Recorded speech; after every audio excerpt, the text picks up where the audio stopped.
This is the story about elephant and rope.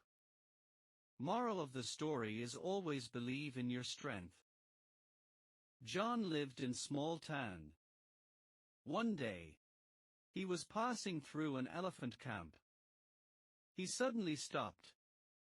He saw the elephants were not being kept in cages and not held by the use of chains.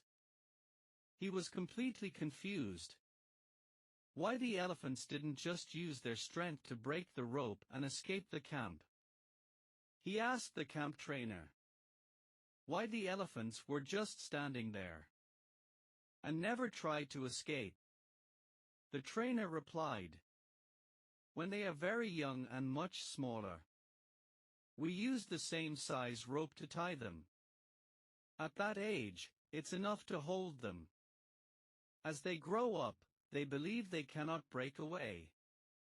They believe that the rope can still hold them. So they never try to break free. Over time they adopted the belief that it just wasn't possible." Moral of the story is: no matter how much the world tries to hold you back, always continue with the belief that what you want to achieve is possible. Believing you can become successful is the most important step in actually achieving it. Thanks for watching. Please like, share and subscribe. This is the